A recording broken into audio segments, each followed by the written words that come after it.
To your right ahead, can you see this profile of Georg Elser, a man who tried to kill Hitler on 8th November 1939 by planting a bomb in a Bürgerbräu Keller beer hall in Munich. Can you see that on the right side? It's his profile. It was only put there in 2012. This is the exact former location, you see, of the old Chancellery. You're right, this is where the old Chancellery would have stood, a beautiful mansion from the 18th century taken over by Bismarck as Chancellor under the Empire in 1878. And then that's where the Chancellors of the Weimar Republic had their office, and then finally Hitler moved in 1933. So that is why the sculpture to your right, looking back, you can see the profile of Georg Elser was put up here. This is where Hitler had his office. To your right now, it's all gone. The old Chancellery was badly damaged in World War II and then torn down completely right after the end of the war. In fact, to your right there was a second building of the Chancellery from 1930, from the time of the Republic.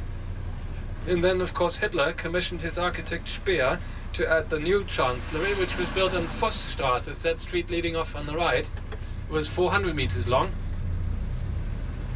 The entrance was from Wilhelmstraße to your right, where you see that Chinese restaurant now, Peking Duck. And behind there's not a trace left of the new Chancellery either. Actually, having said that, there's one bunker left, the bunker of Hitler's SS drivers that was rediscovered in 1990, but it is not accessible. This is not Hitler's personal bunker, mind you, which was located in the garden behind the old Chancellery and was demolished in 1988 when the East German government set about redeveloping the street and building these apartment buildings that we just passed. Hitler's bunker was completely torn down. In a moment we'll pass the former site as it is of historic interest, although there's really nothing to see. It's a parking lot now.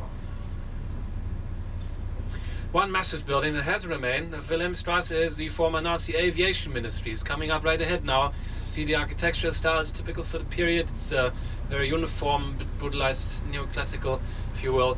Made of concrete, clad with limestone. It's 300 meters long. This is where one of the leading Nazis, commander of the Air Force, Hermann Göring, had his office.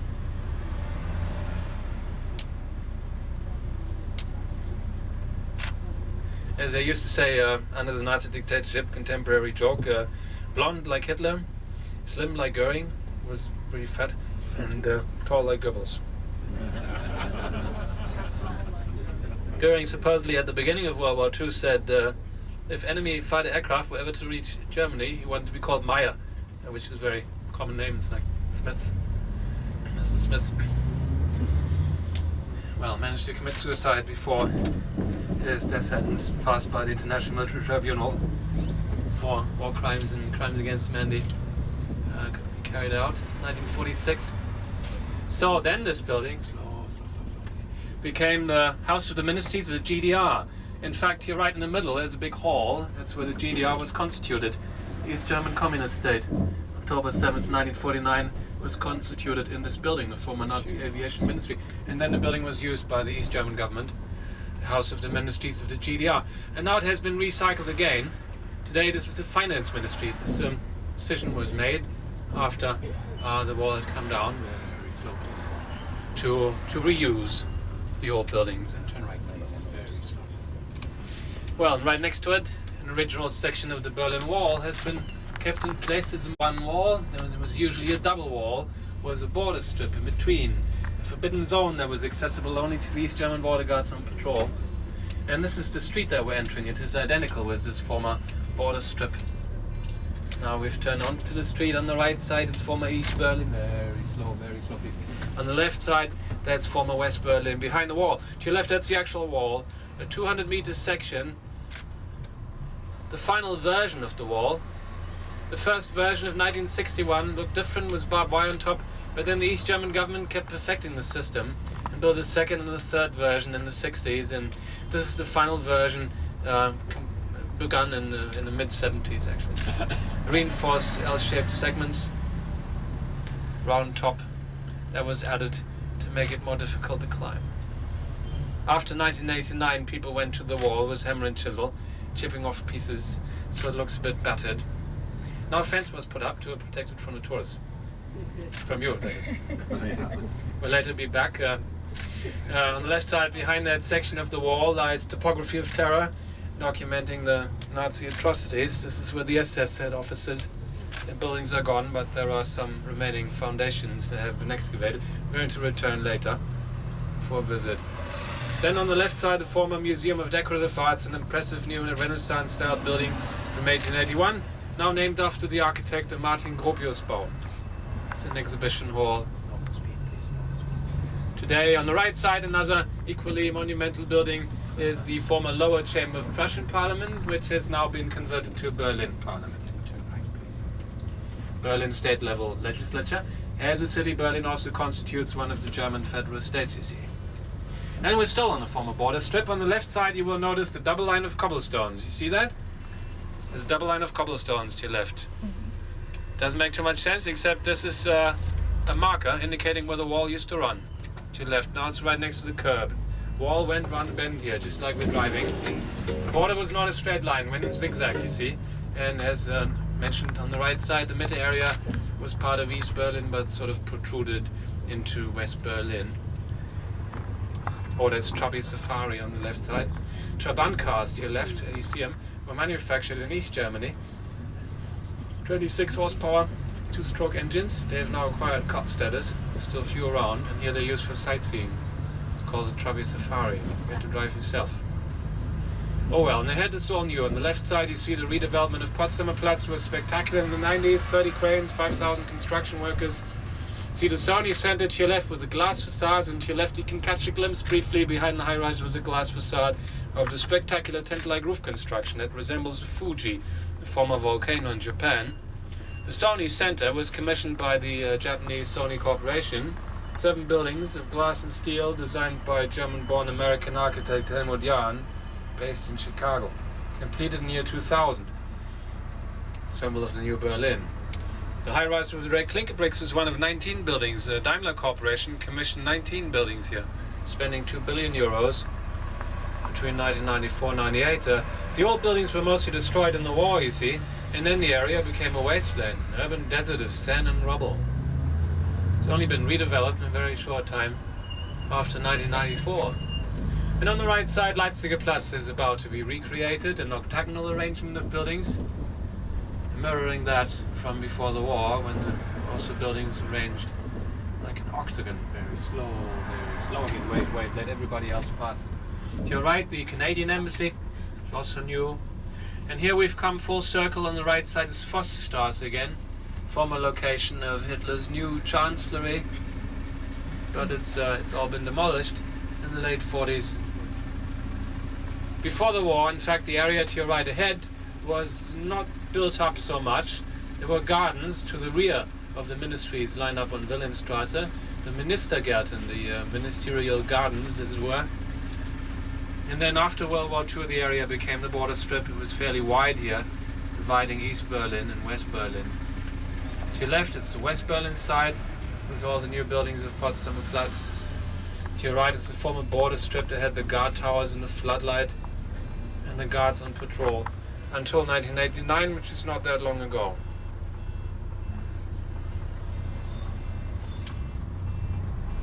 Ahead, the same street leads directly to the famous Brandenburg Gate, Brandenburger Tor, which also ended up on the border strip itself and became a powerful symbol of the German division in the times of the Cold War, whereas it is now considered, very slow please, and turn right like the white car, considered a symbol of the reunification of East and West Germany in 1990. And beyond that, the Reichstag, the historic parliament building. On the right side you see some black and white photographs of the area when it was still the border, dividing East and West Berlin. You can go now. On the right side, these are new office buildings for 7 German federal states. All 16 German federal states that have been given office buildings, you see, in the capital Berlin, like mini embassies of the federal states. Very slow, please. And right ahead at the end of the street is the site of Hitler's bunker. This is where Hitler spent his final weeks in April 1945. The bunker was begun in the mid-30s in the garden behind the old chancellery. There was no new chancellery yet. That was only completed in 1939 on the next parallel street to the right, Vossstraße. was extended in the 40s. It was a big bunker, 40 rooms, 3 meters of soil, then a concrete ceiling, 3 meters thick, the rooms 2 meters high, and the ground plate 8 meters below ground. Now this is where Hitler committed suicide, of course, on the 30th of April 1945, took poison and shot himself in the head, which he might have done sooner.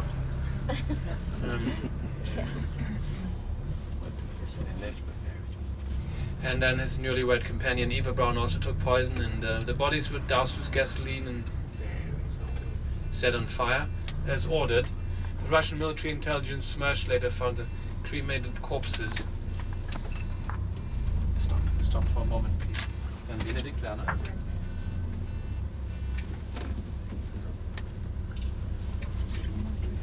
Ja, du, ich muss zurückrufen. Ich bin gerade im Einsatz. Ich melde mich in 10 Minuten, okay? Stop, please, stop. Danke. So, on the right side, it's this parking lot, which is the site of Hitler's bunker. Go ahead and turn right, please. Okay, I think this was too quick. We'll double back, as this is of historic interest, so you have a better impression. Although, really, there is not much to see, and it's very close, of course, to the Holocaust Memorial, coming up on the left-hand side, as completed in 2005. And continue on the right, please. Right.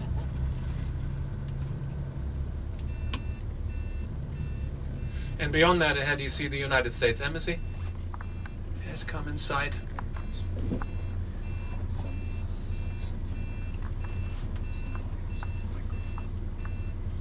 The rear, this is a new building from 2008 only. It stands in the exact same location where the US Embassy would have stood before the war.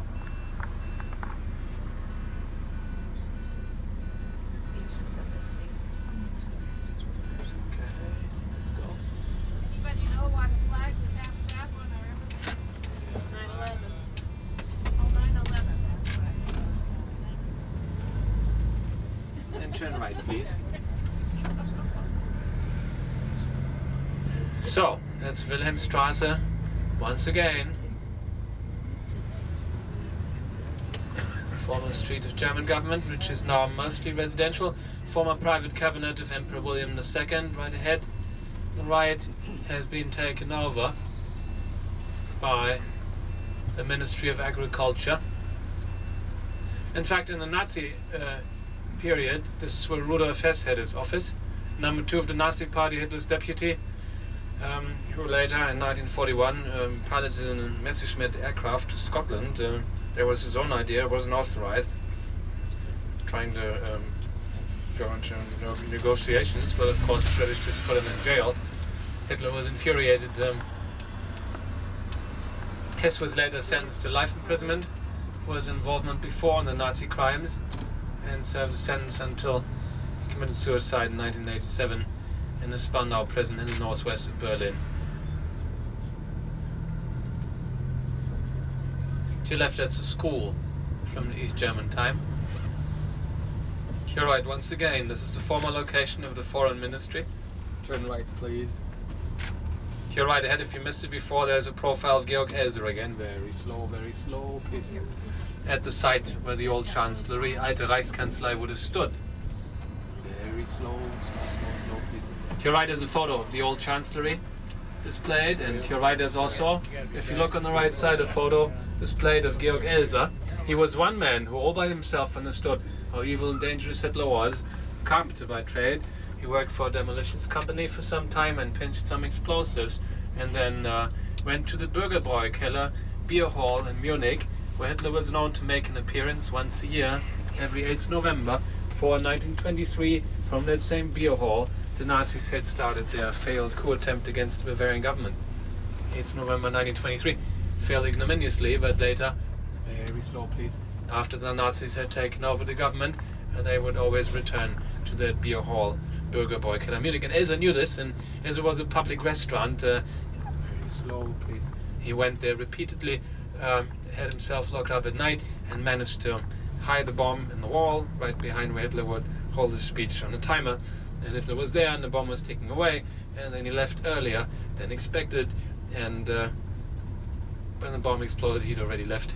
Missed him by 13 minutes. Very slow, please. And 8 people in the room got killed. 7 attending Nazis, and unfortunately 1 waitress. Elsa was arrested by the secret state police. Stop here, please. Trying to make his way across the border into Switzerland, and interrogated by the Gestapo, secret state police. Stop, please. And the minutes have been preserved. He said he wanted to stop the war and the bloodshed. So he had ulterior motives, and of course it would have been so helpful had Hitler been killed then, 8th November 1939. That's why Elsa is now honored with that sculpture that we passed. So, again, on the right side, this is the site of Hitler's bunker. There's nothing to see really, except the parking lot and the green box for the collection of all clothing and shoes, but this is it. It's a place, sort of a non-place. With some attempts to blow up the bunker right after the war, and then it was all under some sort of a hill inside the border strip between East and West Berlin. And then only in 1988 the East German government narrowed down the border strip a bit to have room for these new apartment buildings on the right side, and then made a real effort to tear down the bunker. So it was torn down in 1988, except the ground plate is still left and maybe half the walls, but it's all filled up with rubble. And this is the site, and only since 2006 has there been this poster. Very slowly continue. On the right side it tells the story of Führerbunker. Führer means leader or commander. In German it's a self-styled title Hitler used. Here right there's a poster. Cited the Führerbunker. Called himself der Führer, the commander.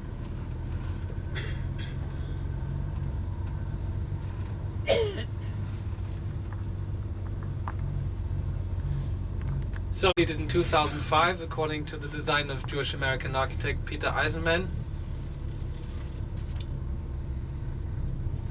The idea here was to create a central memorial in a prominent location to commemorate the estimated 6 million people who were murdered under the Nazis because they were Jewish and the Nazis insane.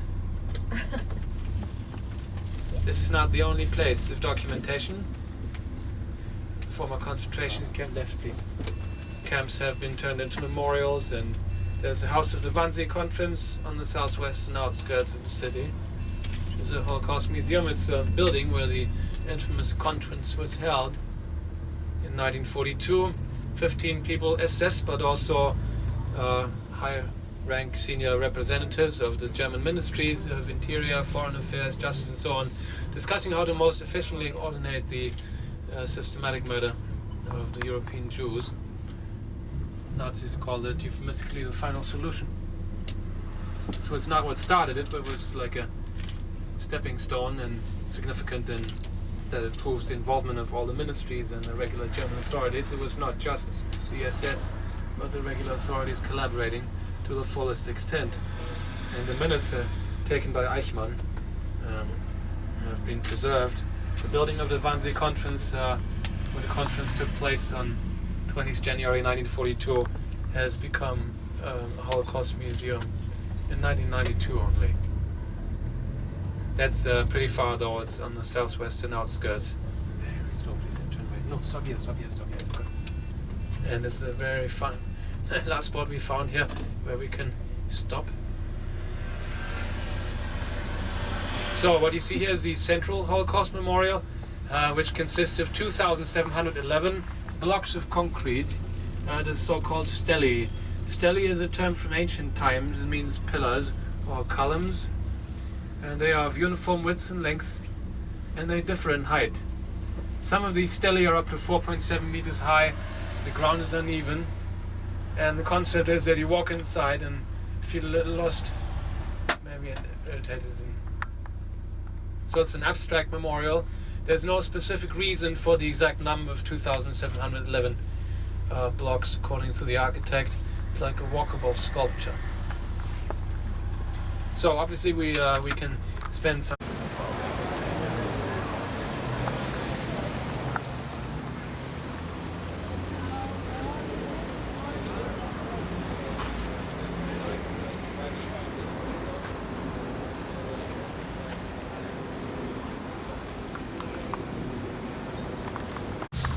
in front, the Tiergarten, the Central Park.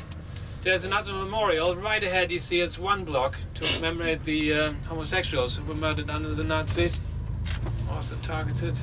So on the left, it looks similar to the stele of the Holocaust Memorial, in fact.